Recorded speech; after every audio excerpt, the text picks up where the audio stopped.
Hi friends, நாம் இன்றைக்கி என்ன பார்க்க போகிறோம் அப்படின்னா அத்திக்காய் எப்படி ஃப்ரை பண்ணுறது அப்படின்றத பார்க்க போகிறோம். இந்த அத்திக்காயை பார்த்திங்கன்னா நிறைய மருத்துவ குணங்கள் இருக்குது.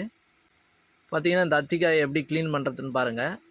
அதை நல்லா வெட்டிக்கின்னு ஒரு 4 பீஸாக வெட்டிக்கின்னு அதில் இருக்கிற பூ எல்லாமே க்ளீன் பண்ணி எடுத்துக்கணும். இப்படி இந்த சுண்டைக்காயில் அதில் இருக்கிற விதையை எடுக்கிற மாதிரி இதுக்குள்ளே அந்த பூ இருக்கும். இந்த விதை மாதிரி தான் இருக்கும் சின்ன சின்னதாக. அதனுடைய பூ அதை அழகாக இது மாதிரி க்ளீன் பண்ணி நம்ம எடுத்துக்கிறோம். நான் க்ளீன் பண்ண ஆரம்பித்து கிட்டத்தட்ட ஒரு 1/2 hour கிட்ட எடுத்துக்கிச்சு. க்ளீன் பண்ணுறதுக்கு கொஞ்சம் டைம் எடுத்துடுச்சு. இது மாதிரி நம்ம க்ளீன் பண்ணி எடுத்துக்க வேண்டியதான். ஒரு கடாயை நல்லா காய வச்சு அடுப்பு ஸ்டவ் ஆன் பண்ணி மீடியம் ஃப்ளேமில் வச்சு எண்ணெய் ஊற்றிக்கின்னு அதில் கொஞ்சம் கடுகு போட்டு நல்லா பொரிஞ்சு வர அளவுக்கு விட்டு, அதுக்கப்புறம் அதில் வெங்காயம் 1, ஒரு 2 பச்சை மிளகா, கொஞ்சம் கருவேப்பிலை போட்டு நல்லா தாளிக்க வேண்டியது தான்.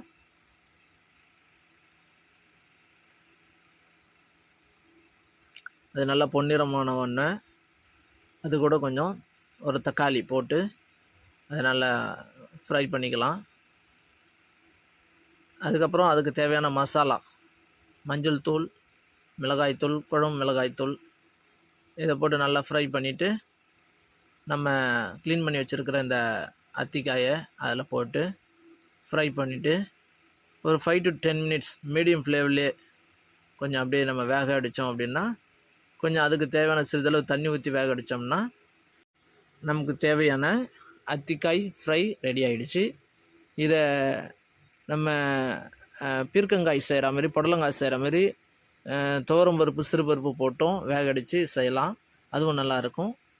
இந்த டிஷ்ஷும் சூப்பராக இருக்கும்.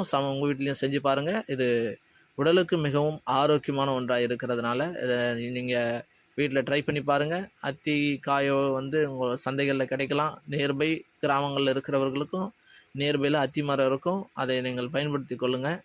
Okay, thank you. தேங்க்ஸ் ஃபார் வாட்சிங். Bye bye.